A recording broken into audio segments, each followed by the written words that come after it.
Welcome to top headlines. భారీ భూకంపం Myanmar, థాయిలాండ్లను వణికించింది. భూకంప తీవ్రతకు ఎన్నో భవంతులు కుప్పకూలిపోయాయి. శిథిలాల కింద ఎంతో మంది ప్రాణాలు కోల్పోయారో అంచనా వేయలేని పరిస్థితి ఉంది. మరోవైపు మయన్మార్ రాజధాని నేపిడాలో 1000 పడకల ఆసుపత్రి కుప్పకూలింది. ఎక్కువ ప్రాణ నష్టం, అత్యధికంగా క్షతగాత్రులు ఇక్కడే ఉంటారని భావిస్తున్నారు. ఈ ఆసుపత్రిని కొత్తగా నిర్మించారు, ఇంకా పేరు కూడా పెట్టలేదు. ఆసుపత్రి శిథిలాల్లో తమ ఆత్మీయుల కోసం ఎంతో మంది గాలిస్తున్నారు. ఈ ప్రాంతంలో తీవ్ర ఆందోళన నెలకొంది. థాయిలాండ్, మయన్మార్ తో పాటు ఇండియా, చైనా, బంగ్లాదేశ్, వియత్నాం సహా పలు తూర్పు ఆసియా దేశాల్లో ప్రకంపనలు వచ్చాయి. 7.7, 6.4, 4.9 తీవ్రతతో 3 భూకంపాలు వచ్చాయి. మయన్మార్లోని మాండలేలో మసీదు కూలి దాదాపు 20 మంది ప్రాణాలు కోల్పోయారు. టవంగులో పునరావాస కేంద్రం కుప్పకూలి 5 ప్రాణాలు కోల్పోయారు. 2 దేశాల్లో సహాయక కార్యక్రమాలు ముమ్మరంగా సాగుతున్నాయి. భారీ సంఖ్యలో ప్రాణ నష్టం జరిగి ఉంటుందని అంచనా వేస్తున్నారు. శిథిలాలు తొలగిస్తున్న కొద్దీ మృతదేహాలు బయటపడుతున్నాయి. ถล่มในเจเจมายิงไปตรงไหนคนที่อยู่ตรงนั้นมีใครเป็นอะไรหรือเปล่ามีใครเป็นอะไรบ้างไม่รู้ตึกโดนกันรู้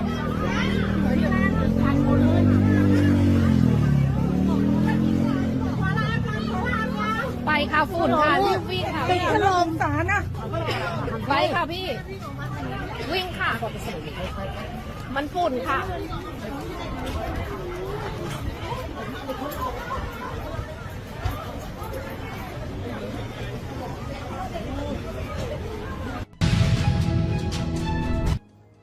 కొంతకాలంగా భారత్ వృద్ధి రేటు ప్రపంచంలోనే అత్యధికంగా ఉందని ఏపీ ముఖ్యమంత్రి చంద్రబాబు అన్నారు. 2014లో ప్రపంచంలో 10వ ఆర్థిక వ్యవస్థగా ఉన్న భారత్ ఇప్పుడు 5వ స్థానానికి చేరుకుందని చెప్పారు.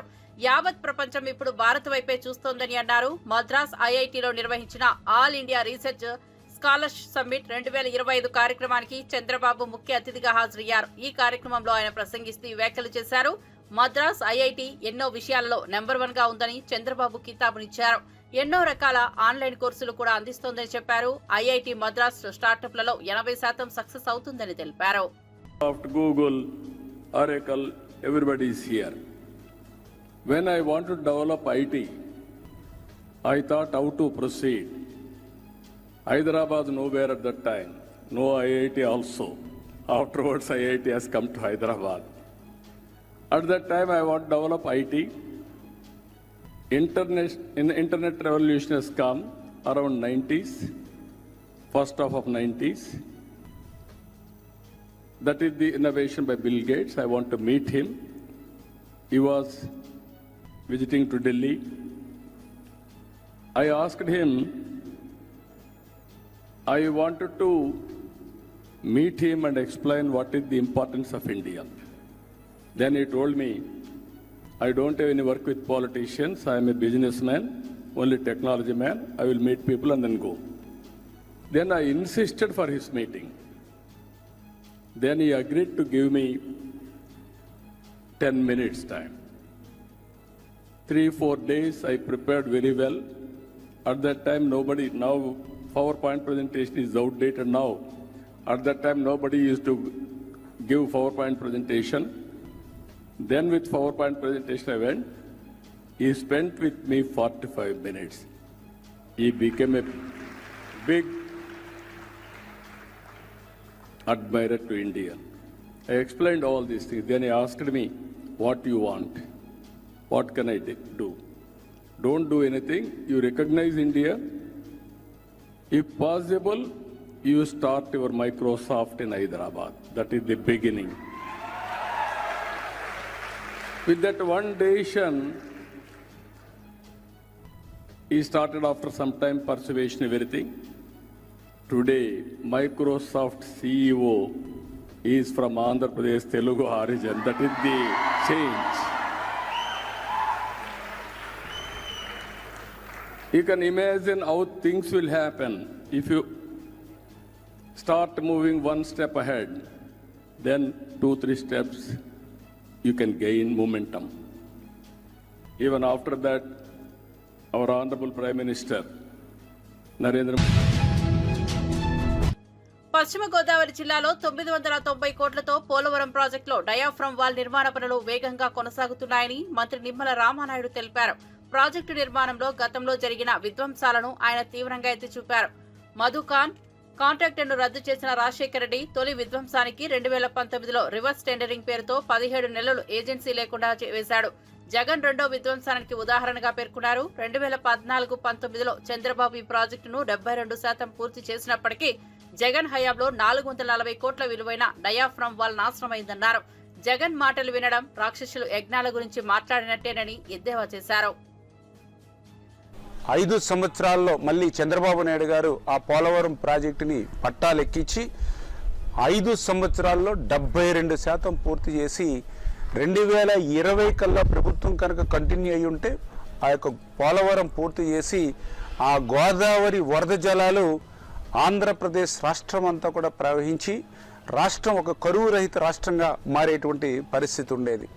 దురదృష్టం 2019లో జగన్మోహన్ రెడ్డి ప్రభుత్వం వచ్చి రివర్స్ టెండరింగ్ అని పేరు చెప్పి 18 నెలలు ఆ పోలవరం దగ్గర ఏజెన్సీ లేకుండా చేసి, పోలవరం దగ్గర అధికారులు లేకుండా చేసి 2020 ఆగస్టులో వచ్చినటువంటి వరదలకు ఆ డయాఫ్రమ్ వాళ్ళే మరి ధ్వంసం అయిపోయినటువంటి పరిస్థితిలో పోలవరాన్ని ప్రశ్నార్థకం చేసినటువంటి వ్యక్తి జగన్మోహన్ రెడ్డి కాదా అని చెప్పి ఈ సభాపూర్వకంగా మీ అందరినీ కూడా అడుగుతున్నా.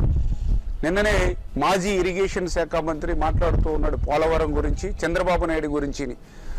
అసలు మాకు అనిపిస్తూ ఉంది అంటే రావణాసురుడు వచ్చి రాముడు గురించి మాట్లాడినట్లుగా, ఈ రాక్షసులు వచ్చి యజ్ఞాలు యాగాదుల గురించి మాట్లాడినట్లుగా మరి నిన్న పోలవరం గురించి చంద్రబాబు నాయుడు గురించి నిన్న మాజీ ఇరిగేషన్ శాఖ మంత్రి మాట్లాడుతున్నటువంటి పరిస్థితి. అయ్యా మాజీ ఇరిగేషన్ శాఖ మంత్రి గారు మరి చాలా క్లియర్గా, ఎందుకంటే ఆ పోలవరం గురించి మీరు గతంలో ఏం మాట్లాడారు? ఏదైతే డయాఫ్రమ్ వాల్ అనేది పోలవరం ప్రాజెక్టుకే కాదు, బక్రా నంగలకు ఉంటుంది, శ్రీశైలంకి ఉంటుంది, నాగార్జున సాగర్కు ఉంటుంది, అన్ని ప్రాజెక్టులకి కూడా డయాఫ్రమ్ వాల్ ఉంటుందని చెప్పినటువంటి మహానుభావులు మీరు. అంటే తెలియకపోతే తప్పేమీ కాదు, కానీ తెలుసుకుని మాట్లాడకపోవడం అనేది బాధ్యత రాహిత్యము. అంటే పోలవరం మీద ఆ మాత్రం కూడా సమయం పెట్టేటువంటి పరిస్థితి లేనిటువంటి వ్యక్తికి ఈరోజు మీరు పోలవరం గురించి మాట్లాడడం, ఆ రోజు ఏం మాట్లాడారు మీరు? పోలవరం నాకే అర్థం కాలేదు, ఇంకా ఎవ్వరికీ అర్థం కాదు, పోలవరం ఎప్పటికీ పూర్తవుతుందో చెప్పలేమని చెప్పినటువంటి వ్యక్తులు మాజీ ఇరిగేషన్ శాఖ మంత్రి మీరే కదా ఆ రోజు మీరు చెప్పింది. మరి సాక్షాత్తు మీ ముఖ్యమంత్రి గారు ఏం మాట్లాడారు? గచ్చిబౌలి స్టేడియంలో 4th కియో నేషనల్ కరాటే ఛాంపియన్షిప్ 2025 పోటీలు ప్రారంభమయ్యాయి. ఈ కార్యక్రమానికి టీపీసీసీ అధ్యక్షులు MLC Mahesh Kumar Goud, shop chairman Shiva Sena Reddy, ప్రపంచ బాక్సర్ నిఖత్ జరీన్, స్థానిక కార్పొరేటర్ నాగేంద్ర యాదవ్ హాజరయ్యారు. దేశవ్యాప్తంగా వచ్చిన క్రీడాకారులు భారీగా పాల్గొంటున్న ఈ పోటీలు 3 రోజుల పాటు కొనసాగనున్నాయి. కరాటే పోటీలు జాతీయ స్థాయిలో విశేష ఆసక్తిని రేకెత్తిస్తున్నాయి. యువతలో క్రీడా చైతన్యం పెంపొందించేందుకు ఈ కార్యక్రమం ఒక మైలురాయిగా నిలవనుంది. In sports activity. Compared to other states, Revanth Reddy's dream is to make Telangana a hub for sports.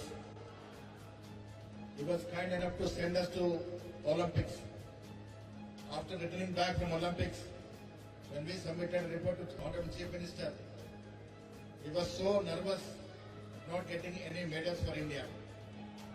That day, himself he told us, we will develop Telangana to that extent where it can face and compete for the Olympics. His dream is to pick up sportsmen to international level so as to compete in Olympics. మిత్రులారా, తెలంగాణ రాష్ట్ర ముఖ్యమంత్రి యొక్క ఆశయం, వారి యొక్క కళ, తెలంగాణ రాష్ట్రము ఈ దేశంలోనే ఒక స్పోర్ట్స్ రాష్ట్రంగా కావాలి. తెలంగాణ రాష్ట్రం నుండి ఒలింపిక్స్ లో కూడా పోటీ పడే విధంగా ఇక్కడ క్రీడాకారులను తీర్చిదిద్దాలి. దానికోసం ఎంత ఖర్చైనా పర్వాలే, ఎంత దూరమైనా పోదామన్నటువంటి మాట మాన్య ముఖ్యమంత్రి గారు చెప్పడం జరిగింది. మిత్రుల కరాటే, నేను స్వయంగా కరాటేలో బ్లాక్ బెల్ట్ 7 డాన్లో ఉన్నాను, స్టేట్ అధ్యక్షుడిగా ఉన్నాను. ఇది నా లైఫ్ లో ఒక భాగం. కరాటేనే become a part and parcel of my life. ఇది నేను చిన్నప్పటి నుంచి ఇప్పటి వరకు కూడా ప్రాక్టీస్ చేస్తున్నటువంటి మార్షల్ ఆర్ట్ నా జీవితంలో ఒక భాగం. ఇవాళ ఇంత గొప్ప ఈవెంట్ తెలంగాణలో చేస్తున్నందుకు దాన్ని సహకరించినటువంటి ముఖ్యమంత్రి గారికి, కేబినెట్ మంత్రులకి, పెద్దలు, స్పీకర్ గారికి, స్పోర్ట్స్ అథారిటీ కూడా ధన్యవాదములు. ఒక ఇంటర్నేషనల్ స్టాండర్డ్స్ తో ఈ టోర్నమెంట్ ఇవాళ హైదరాబాద్ లో చేస్తా ఉన్నాం. అన్ని రాష్ట్రాల నుండి క్రీడాకారులు, కరాటే యోధులు ఈ కార్యక్రమంలో పాల్గొంటా ఉన్నారు. దేశ చరిత్రలో ఇంత స్టాండర్డ్ టోర్నమెంట్ మొదటిసారిగా ఈ హైదరాబాద్ లో జరుగుతున్నందుకు సంతోషంగా ఉంది. ఈ రాష్ట్రంలో ఎనీ స్పోర్ట్స్ యాక్టివిటీ జరగాలన్నా రాష్ట్ర ప్రభుత్వం దాన్ని చేయడానికి సిద్ధంగా ఉంది. ముఖ్యంగా కరాటే మిత్రులారా, కరాటే అనేది మన జీవితంలో భాగస్వామ్యం కావాలి. ముఖ్యంగా బాలికల జీవితంలో భాగస్వామ్యం కావాలి. ఆత్మరక్షణే కాదు, ఆత్మస్థైర్యాన్ని ఇచ్చినటువంటి మార్షల్ ఆర్ట్ ఇది కొత్త ఆర్ట్ కాదు. భారతదేశానికి చాలా పాత ఆర్ట్, పాత కళ ఇది. ఈ కళని ఇందిరమ్మ ఇండ్ల గ్రౌండింగ్ కార్యక్రమంలో మంత్రి పొంగులేటి శ్రీనివాసరెడ్డి, మంత్రి సీతక్క, పలువురు ఎమ్మెల్యేలు, కలెక్టర్లు పాల్గొన్నారు. బేస్మెంట్ పూర్తయిన ఇండ్లకు తక్షణమే చెల్లింపులు చేయాలని అధికారులకు మంత్రి పొంగులేటి ఆదేశించారు. గ్రామాల్లో త్రాగునీటి సమస్యలు ఎదురు కాకూడదని స్పష్టం చేశారు. జూన్ చివరి నాటికి వరంగల్ సూపర్ స్పెషాలిటీ హాస్పిటల్ పనులు పూర్తి చేయాలని తెలిపారు. మడికొండ డంపింగ్ యార్డుకు శాశ్వత పరిష్కారం తీసుకురావడానికి తగిన చర్యలు చేపట్టాలని సూచించారు. పేదల గృహ కలను నెరవేర్చే దిశగా వేగంగా ముందుకు సాగాలని పేర్కొన్నారు.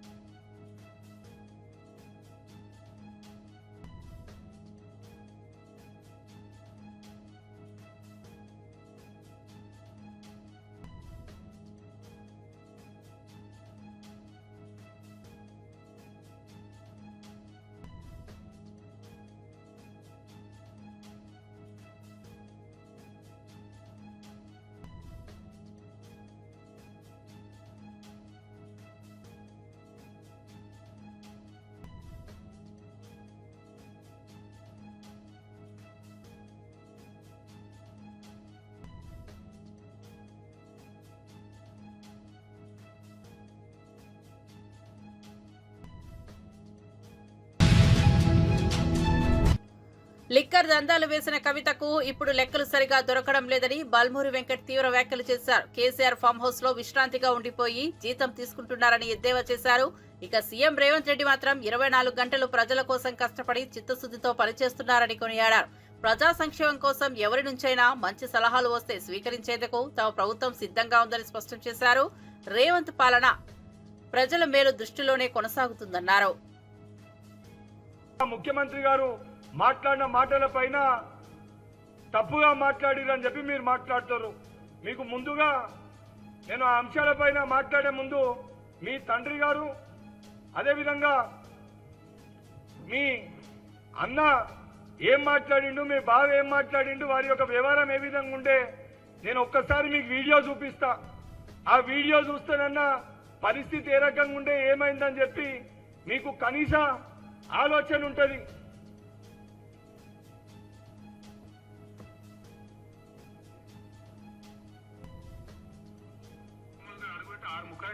అనుకుంటున్నాము ఈ గోకాసులు ఏం లేక నలిసి పారిస్తాం, నాలుగేళ్ళు చీరేస్తాం గుణం అని చెప్పి రెండో కేంద్ర మంత్రి తెలంగాణ శాతగాని దద్దమ్మ దరిద్రులు పుట్టచోరుగాళ్ళు పనికి మాలినోళ్ళు సిగ్గుందా మీకు ఇజ్జతమానం ఉందా? ఈ చిల్లరగాళ్ళు, ఈ కిరికిరిగాళ్ళు, కిరాయగాళ్ళు సిగ్గు లద్దాయమని ఉంటే మేము ప్రిపేర్ అయ్యి రాలే. మరి పీకెతందుకు వచ్చినాం అంటే వద్దన్న కుక్కలు కొడిచేవాడు ఏం పీకెతందుకు పోతాను? ఏదో పెద్ద పీకినట్టు పడగొచ్చినట్టు పిస్తా కాచుకుంటాడు వాడు సిగ్గుపడాలి. పిస్తా కాచుకోకే అంటారు. నేను మీలాంటి కుక్కలు చాలా మంది ఉంటారు, బయటకు వెళ్ళండి. అరే ఏమవుతారా బయట ఏ కుక్కలు మీరు?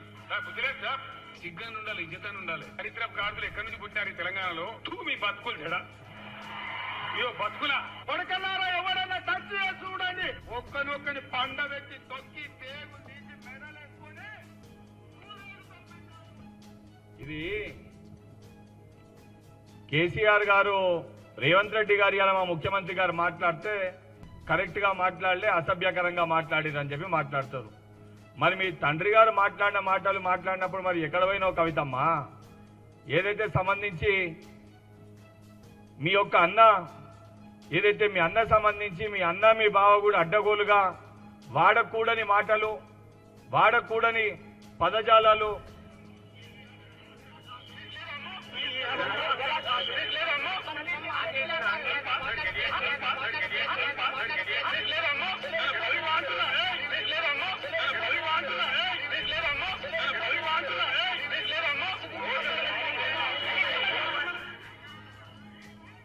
అడ్డగోలుగా అధికారులపైన హరీష్ రావు దాడులు చేసిన సంగతులు మర్చిపోయినరా? తెలంగాణలో మనం ఏ విధంగా సంస్కృతి సాంప్రదాయాన్ని మర్చిపోయి ఇతరులని వాళ్ళ యొక్క తల్లిని దూషించిన విషయాలు మీరు మర్చిపోయినరా? ఆ మాట వైఎస్ఆర్సీపీ నేత మాజీ ఎమ్మెల్యే వల్లభనేని వంశీకి న్యాయస్థానం ఏప్రిల్ 9 వరకు రిమాండ్ పొడిగించింది. గన్నవరం టీడీపీ కార్యాలయంపై దాడి కేసులో వంశీ సిఐడి కోర్టుకు హాజరయ్యారు. ఈ రోజుతో రిమాండ్ ముగియనుండటంతో సిఐడి అధికారులు వంశీని కోర్టులో హాజరుపరిచారు. విజయవాడ జిల్లా కారాగారం నుంచి విజయవాడ కోర్టుకు తరలించారు. రిమాండ్ పొడిగించడంతో వంశీని తిరిగి జైలుకు తరలించారు. ప్రస్తుతం ఆయన విజయవాడ జిల్లా జైల్లో రిమాండ్ ఖైదీగా ఉన్నారు.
ముస్లిం సమాజం తీవ్రంగా వ్యతిరేకిస్తున్న వక్ఫ్ సవరణ బిల్లుపై చంద్రబాబు నాయుడు రాష్ట్రంలో ఒక మాట, పార్లమెంట్లో మరో మాట మాట్లాడుతున్నారని వైఎస్ఆర్సీపీ పీఏసీ మెంబర్ షేక్ ఆసిఫ్ విమర్శించారు. ఇది 2 నాలుకల ధోరణి అని తీవ్రంగా ఎద్దేవా చేశారు. వైఎస్ఆర్సీపీ మాత్రం ఆ బిల్లును ఖచ్చితంగా వ్యతిరేకించిందని, వారి ఎంపీలు పార్లమెంట్లో స్పష్టంగా తమ వాదనలు వినిపించారని పేర్కొన్నారు. మైనార్టీ హక్కుల పరిరక్షణలో వైఎస్ఆర్సీపీ శాశ్వతంగా కట్టుబడి ఉందని షేక్ ఆసిఫ్ తెలిపారు. కలెక్టర్కి అథారిటీ ఇవ్వాలని, కానీ నిజానికి వక్ఫ్ భూములకు సంబంధించి ఇప్పటికే వక్ఫ్ ట్రిబ్యునల్ ఉంది. ఆ ట్రిబ్యునల్ను బలహీనపరచలాగా కేంద్రం ప్రతిపాదిస్తుంది. వక్ఫ్ బోర్డు సవరణ బిల్లు ఉంది. ఆ బిల్లుకు సంబంధిత చట్టబద్ధత లభిస్తే ముస్లిం సమాజం తీవ్రంగా ఇబ్బందులు పడుతుంది. దీన్ని బట్టి ముస్లిం సమాజం మొత్తం అర్థం చేసుకోవాల్సిన అవసరం ఉంది. అదే విషయాన్ని పార్లమెంటు జాయింట్ కమిటీకి స్పష్టంగా రాతపూర్వకంగా తెలియజేయడం జరిగింది. ఇంకా వక్ఫ్ బోర్డు సవరణ బిల్లును వ్యతిరేకించాలని మా పార్టీ అధ్యక్షుడు వైఎస్ జగన్మోహన్ రెడ్డి గారు పలుమార్లు మా పార్టీ ఎంపీలకు, నాయకులకు దిశానిర్దేశం చేశారు. ఈ దిశలోనే పార్లమెంటు ఉభయ సభల్లో వైఎస్ఆర్సీపీ ప్రతినిధులు వక్ఫ్ బోర్డు సవరణ బిల్లును వ్యతిరేకిస్తూ తమ వాదాన్ని గట్టిగా వినిపించారు. అలాగే చంద్రబాబు నాయుడు 2 నాలుకల ధోరణి, చంద్రబాబు నాయుడు గారి వైఖరి, ఆ పార్టీ తీరు చూస్తే ఘోరంగా ఉంది. వారు ఈ బిల్లు విషయంలో దొంత వైఖరిని అవలంబిస్తున్నారు. నిజానికి టీడీపీ మద్దతు మీదే కేంద్రం ఆధారపడి ఉంది. అందుకే టీడీపీ పార్లమెంట్లో ఆ బిల్లుని వ్యతిరేకించి ఉంటే ఆ విషయం జేపీసీ వరకు వచ్చేది కాదు. ఇక్కడ మీరందరూ గ్రహించాల్సి ఉంది. జేపీసీ దాకా వచ్చిందంటే తెలుగుదేశం పార్లమెంట్లో అక్కడ మద్దతు తెలుపుతూ రాష్ట్రానికి వచ్చేటప్పటికి మాకేమీ తెలియదు అని 2 నాలుకల ధోరణి వినిపిస్తున్నారు చంద్రబాబు నాయుడు గారు. బిల్లుకు మద్దతుగా అక్కడ మద్దతు ఇస్తూ ఇక్కడ నాటకాలు ఆడుతున్నారు. నిన్న ఇఫ్తార్ విందులో కూడా తాను వైసీపీ సోషల్ మీడియా అకౌంట్లలో పవన్ కళ్యాణ్, లోకేష్ పై అసభ్యకర పోస్టులు పెట్టిన వారిపై చర్యలు తీసుకోవాలని కోరుతూ జనసేన తిరుపతి నియోజకవర్గం ఇన్ఛార్జ్ కిరణ్ రాయల్ తీవ్ర హెచ్చరికలు జారీ చేశారు. అలాంటి వాళ్లను బట్టలు ఊడదీసి కొడతామని ఆగ్రహం వ్యక్తం చేశారు. వెంటనే 48 గంటల్లోగా పోస్టులు తొలగించాలని, సంబంధిత ప్రతినిధులపై కేసులు నమోదు చేసి అరెస్టు చేయాలని డిమాండ్ చేశారు. ఈ విషయంలో పోలీసులు తక్షణమే స్పందించాలని కోరుతూ అధికారులకు ఫిర్యాదు చేశారు. ఈరోజు ఒక డిప్యూటీ సీఎం జనసేన పార్టీ అధ్యక్షులు పవన్ కళ్యాణ్ గారిని, ఆయన కుటుంబ సభ్యుల్ని, వాళ్ళ తల్లిదండ్రుల్ని, వాళ్ళ ఇంట్లో పిల్లల్ని ఈ వైసీపీ సోషల్ మీడియా చెత్త వెధవలు, చెత్త కామెంట్లు పవన్ కళ్యాణ్ గారి కుటుంబం గురించి, వాళ్ళ ఫ్యామిలీ గురించి ఇలా కామెంట్లు పెడుతున్నారు. ఇవన్నీ కరెక్ట్ కాదు. ఇవన్నీ కూడా ఇందాక మీడియాకు చూపించా, డిఎస్పీ గారు కూడా ఇచ్చాను. సోషల్ మీడియా మీరు పవన్ కళ్యాణ్ గారిని, మేము కూటమి అధికారం వచ్చిన తర్వాత మేము చేస్తున్న అభివృద్ధి చూసి ఓర్వలేక పవన్ కళ్యాణ్ గారిని కామెంట్ చేస్తే మాత్రం బట్టలు ఊడదీసి కొడతాం వైసీపీ సోషల్ మీడియా అని చెప్తున్నాం. ఏమనుకుంటారు అసలు? ఒక డిప్యూటీ సీఎం మేము సోషల్ మీడియా అనేది ఓకే, రాజకీయ పరంగా మేము చేస్తుంది, మీరు చేస్తుంది రాజకీయ పరంగా మాట్లాడుకోండి. అమ్మా నాన్నల్ని, ఇంట్లో కుటుంబ సభ్యులు మాట్లాడుతుంటే చూస్తూ ఊరుకుంటాం అనుకున్నారా? ఈరోజు పోలీస్ అధికారులు ఒకటే చెప్పాం. గతంలో ఈ జిల్లాలో ఒక నాయకుడు వాళ్ళ భార్య గారు కంప్లైంట్ ఇస్తే ఇమ్మీడియట్గా యాక్షన్ తీసుకున్నారు. మంచిది, సూపర్ పోలీస్ వ్యవస్థ పనిచేస్తుంది, నమ్మకం ఉంది. అదే నమ్మకంతో 48 గంటల్లో ఎవరైతే పవన్ కళ్యాణ్ గారి మీద, వాళ్ళ కుటుంబం మీద ఇలాంటి వ్యాఖ్యలు చేశారో 48 గంటల్లో వాళ్ళని అరెస్ట్ చేసి రిమాండ్ చేసి ప్రజలకు చూపించాలి. ఇలాంటి వ్యాఖ్యలు చేసింది వీడియో చూపించాలి. లేని పక్షాన మేము అధికారంలో ఉన్నామ సంగతి కూడా పక్కన పెట్టి రోడ్ ఎక్కాల్సి వస్తుంది. రోడ్ ఎక్కి ధర్నా చేస్తే అధికారంలో ఉండి బాగోదు. అలాగే టీడీపీ సోషల్ మీడియా శ్రేణులు కూడా తెలుసుకోండి, నారా లోకేష్ గారి మీద కూడా ఇలాంటి కామెంట్లు చేశారు. నారా లోకేష్ గారి మీద కూడా కామెంట్లు చేశారు. మీరు కూడా చూడండి, తెలుసుకోండి. ఎందుకంటే సోషల్ మీడియా మీద పోలీస్ వ్యవస్థ, ఇంటెలిజెన్స్ నిఘా పెట్టాలి. అది ఏవే సోషల్ మీడియా ఉన్నాయో అవన్నీ కూడా డీటెయిల్స్ డిపార్ట్మెంట్కి ఇచ్చాను. సోషల్ మీడియా మీద నిఘా పెట్టండి. ఒక డిప్యూటీ సీఎం గారిని అలాంటి మాటలు మాట్లాడితే మాత్రం బాగోదు. ఒకటే చెప్తున్నా వైసీపీ సోషల్ మీడియాకి, పవన్ కళ్యాణ్ గారిని మమ్మల్ని మాట్లాడతారండి, ఎన్నైనా మాట్లాడుకు మేము పట్టించుకో. పవన్ కళ్యాణ్ గారిని కానీ వాళ్ళ కుటుంబ సభ్యులను మాట్లాడితే మాత్రం టాటా తీసేస్తాం ఒక్కొక్క వైసీపీ సోషల్ మీడియా గారికి. ఏమనుకుంటారు? ఇష్టాచారంగా పెడతారు సోషల్ మీడియా కామెంట్లో. అది చేతనైతే రండి, ఓపెన్ ఛాలెంజ్. వైసీపీలు రండి, ఓపెన్ ఛాలెంజ్. మీ అభివృద్ధి ఏం చూపిస్తాం, ఈ సంవత్సరంలో మేము ఏం చేసినాం చేసి చూపిస్తారండి. అంతేగాని మా కళ్యాణ్ గారిని మాత్రం విమర్శించినా, ఆయన మాట్లాడితే మాత్రం సీరియస్గా వార్నింగ్ ఇస్తున్నాం. మేము ఫస్ట్ లీగల్గా వెళ్తాం, లీగల్గా కాకపోతే ఇల్లీగల్గా వెళ్తాం. అది ఎలా ఉంటుందో మీకు తెలుసు. కాబట్టి గౌరవంగా అధికారం ఉన్నాం కాబట్టి పోలీస్ వ్యవస్థలు గౌరవించి కంప్లైంట్ ఇచ్చాం. వాళ్ళు ఈరోజు కేసు కట్టి 48 గంటలు అరెస్ట్ చేస్తామని చెప్పారు. అరెస్ట్ చేయకపోతే పరిణామాలు చాలా తీవ్రంగా ఉంటాయని చెప్పి కూడా social media, YCP social media చెప్తున్నాం. డిపార్ట్మెంట్ వాళ్ళు కూడా కోరుతున్నాం.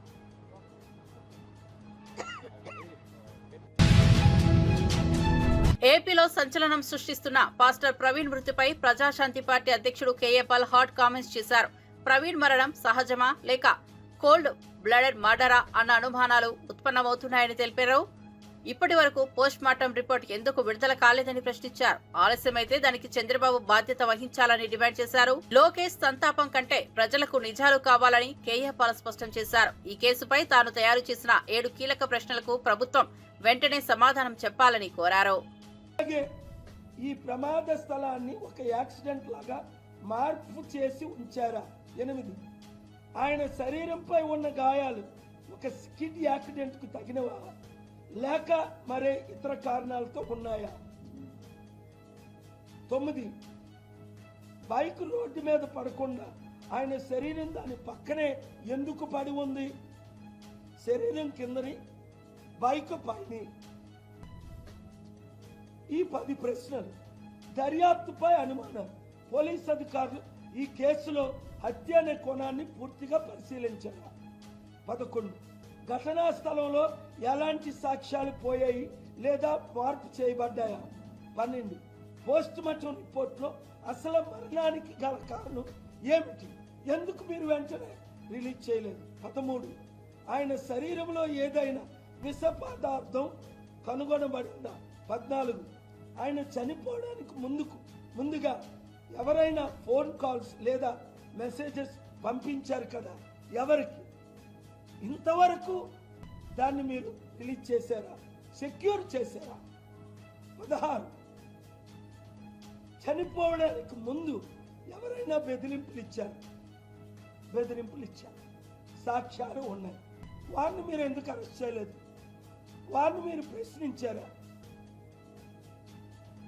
17 ఇటీవల కాలంలో ఆయనకి ఎవరైనా శత్రువులు ఉన్నారా? ఆ రాధామోహన్ ఆయన మాట్లాడిన శత్రువుల మాటలు కావా? ఇంకొక ఆయన నీ నాలుగు కోసేస్తాను, నీ గుడ్లు పీకేస్తానన్నాడు. జనవరి 31 అది ఆయన ప్రవీణ్ పగడాలే పోస్టులో పెట్టాడు. 18 ఆయన పిఏ ప్రవీణ్ పిఏ ఒక వైసీపీ జగన్మోహన్ రెడ్డి సంస్థలో మద్దతు ఇస్తుంది. అక్కడ రాజమండ్రిలో చాలా ప్రామినెంట్ క్రిస్టియన్ కమ్యూనిటీ ఆయనకు మద్దతు ఇస్తుంది. ఆ కోణంలో మీరు విచారణ జరిపించారు. 19 ఆయన మతపరంగా లేదా రాజకీయ పరంగా ఏమైనా వివాదాల్లో ఉన్నారు. మీకు తెలియకపోతే నేనే చెప్తా. రాజకీయాల్లో వివాదంలో లేదు. క్రిస్టియన్ ఛానల్స్ లో ఆయన చేసిన డిబేట్ 2025-26 బడ్జెట్ సమావేశాలు రాష్ట్ర చరిత్రలో నిలిచిపోతాయని బీఆర్ఎస్ ఎమ్మెల్సీ కల్వకుంట్ల కవిత అన్నారు. ఈ సమావేశాల్లో బీసీ రిజర్వేషన్ల బిల్లులు, ఎస్సీ వర్గీకరణ బిల్లు రావడానికి బీఆర్ఎస్ పార్టీ ఎంతో కృషి చేసిందన్నారు. శాసన మండలి మీడియా పాయింట్ వద్ద బీఆర్ఎస్ పార్టీ ఎమ్మెల్సీలతో కలిసి విలేకరుల సమావేశం నిర్వహించారు. ఈ సందర్భంగా మాట్లాడుతూ అప్పులపై కాంగ్రెస్ నేతల తప్పులు బయటపడుతున్నాయని ధ్వజమెత్తారు. రాష్ట్రం మొత్తం అప్పులు 4,42,000 అని పార్లమెంట్లో కేంద్ర ప్రభుత్వం ప్రకటించింది. కానీ సీఎం రేవంత్ రెడ్డి మాత్రం 8 లక్షల కోట్లు అప్పులు చేశామని దుష్ప్రచారం చేస్తున్నారని మండిపడ్డారు. చేయాలి, ఎవరి ఇంట్రెస్ట్, ఎవరి అనుభవం ఏ రంగంలో ఎక్కువ ఉంది అన్నటువంటి విషయాలని అన్ని కూడా సమాలోచన చేసుకోవడం, అట్లానే దానికి అనుగుణంగా సబ్జెక్ట్స్ను, క్వశ్చన్స్ను డివైడ్ చేసుకొని ఎన్ని టూల్స్ అయితే ఉంటాయో మండలిలో, జనరల్గా హౌస్లో చాలా రకాలుగా ప్రశ్నించేటటువంటి అవకాశం ఉంటుంది. ఆ ప్రశ్నించేటటువంటి అన్ని రకాల టూల్స్ని వాడుకొని మేమందరం కూడా ప్రభుత్వం నుండి ఆన్సర్ రాబట్టేటటువంటి ప్రయత్నం చేసినాం. స్పెషల్ మెన్షన్స్ ఉంటాయి, పిటిషన్స్ ఉంటాయి, ప్రశ్నలు ఉంటాయి, షార్ట్ డిస్కషన్ ఉంటాయి, బిల్లులు వచ్చినప్పుడు డిస్కషన్స్ ఉంటాయి. వీటన్నిటిలో కూడా చాలా సక్సెస్ఫుల్గా ఈసారి బీఆర్ఎస్ పార్టీ మండలి సభ్యులందరం కూడా చాలా చురుకుగా పాల్గొనడం జరిగింది. ప్రత్యేకించి మండలి ప్రారంభమయ్యే ముందు ప్రతిరోజు ఉదయం కూడా ఒక్కరోజు కూడా వేస్ట్ చేయకుండా మొదటి రోజు పసుపు పంటలు మరి వాటికి మద్దతు ధరకు సంబంధించిన అంశం, రెండవ రోజు మిర్చి రైతులకు సంబంధించి వారు పడుతున్నటువంటి కష్టాల గురించి, మూడవ రోజు రాష్ట్ర వ్యాప్తంగా పంట నష్టం జరిగింది, దాని మీద ప్రభుత్వం ఆదుకోవాలని చెప్పినటువంటి అంశం, అట్లానే ఆడపిల్లలకు స్కూటీలు ఇస్తామని చెప్పి మీరు ఇవ్వనటువంటి అంశం, అట్లానే ఫీజు రీఎంబర్స్మెంట్ మీద ఇంకొక రోజు, తులం బంగారం మహిళలకు ఇస్తామని చెప్పి ఇవ్వనటువంటి అంశాన్ని ఇంకొక రోజు, రైతు రుణమాఫీ మీద ఇంకొక రోజు, రైతు భరోసా మీద ఇంకొక రోజు, ఇట్లా ప్రతిరోజు కూడా ఒక అంశాన్ని తీసుకొని ఒక వినూత్న రీతిలో ప్రదర్శన చేసి ప్రభుత్వం యొక్క దృష్టిని ఆకర్షించి తద్వారా ప్రజల సమస్యల పరిష్కారం కోసం మా వంతు ప్రయత్నం మేము చేయడం జరిగింది. మరి అంతేకాకుండా ఈసారి మండలిలో గవర్నర్ ప్రసంగం నుంచి మొదలు పెడితే ఆ రోజు నుంచి కూడా మండలిలో మేము ప్రొటెస్ట్ చేసినాం ప్రభుత్వం మీద. గౌరవ ముఖ్యమంత్రి గారు మాట్లాడడానికి వచ్చినప్పుడు అంతకుముందు వారు మా నాయకుడు కేసీఆర్ గారి పైన చేసినటువంటి అనుచిత వ్యాఖ్యలకు ప్రొటెస్ట్ చేయడంతో ఈ సభ ప్రారంభిస్తే చివరి రోజు కూడా మరి ఫీ రీఎంబర్స్మెంట్ విషయంలో ప్రభుత్వం నుంచి ఒక నిర్దిష్టమైనటువంటి జవాబు మేము రాబట్టగలిగినాం. ఇది కేవలం బీఆర్ఎస్ పార్టీ మండలి సభ్యులందరూ చేసినటువంటి పోరాటం అని చెప్పి నేను బలంగా నమ్ముతా ఉన్నాను. ఇన్ని రోజులు ఫీ రీఎంబర్స్మెంట్ మీరు 8,000 కోట్లు ఇవ్వాలంటే జవాబు చెప్పనటువంటి ప్రభుత్వం మొన్న మండలిలో గౌరవ ముఖ్యమంత్రి గారు 12 నెలలలో పాత అప్పులను నెలకింత అని తీరుస్తామని చెప్పి కొత్తగా ఇవ్వాల్సిన ఫీ రీఎంబర్స్మెంట్లు. తెలంగాణ ఎమ్మెల్యే మహేందర్ రెడ్డి శుక్రవారం ఉదయం వీఐపీ విరామ సమయంలో స్వామివారిని దర్శించుకుని మొక్కులు చెల్లించుకున్నారు. దర్శనం అనంతరం రంగనాయకుల మండపంలో వేద పండితులు వేద ఆశీర్వచనం అందించగా ఆలయ అధికారులు శ్రీవారి తీర్థ ప్రసాదాలు అందజేశారు. ఆలయం వెలుపల మీడియాతో మాట్లాడుతూ మార్చి 24వ తేదీ నుంచి తెలంగాణ ఎమ్మెల్యే, ఎమ్మెల్సీ లెటర్లను శ్రీవారి దర్శనానికి అనుమతిస్తున్నందుకు చాలా సంతోషంగా ఉందన్నారు. 2 తెలుగు రాష్ట్రాలు అభివృద్ధి పథంలో ముందుకు సాగాలని శ్రీవారిని వేడుకున్నారని తెలిపారు.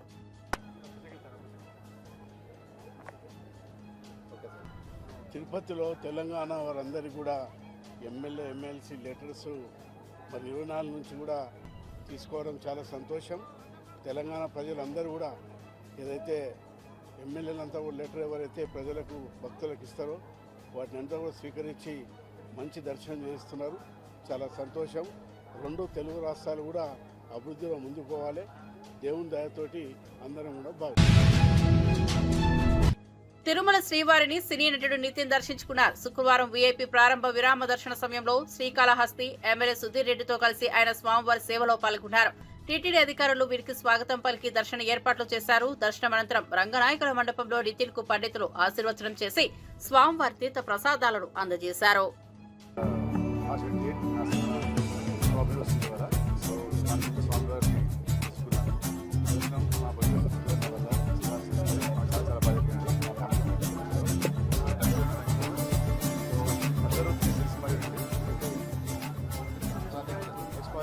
పేరు తమ్ముడు అండి. అది కమౌట్ ఇన్ జూన్ ఆర్